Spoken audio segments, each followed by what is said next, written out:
Memory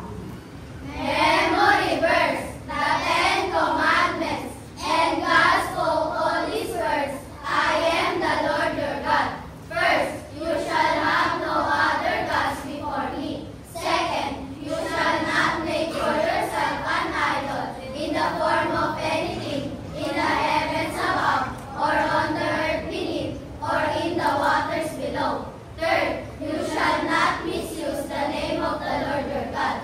Fourth, remember the Sabbath day by keeping it holy. Fifth, honor your father and your mother.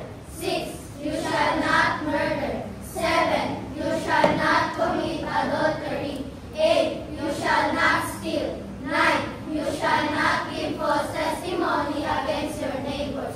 10, you shall not covet your neighbor's house. Psalm 23, a Psalm of David. The Lord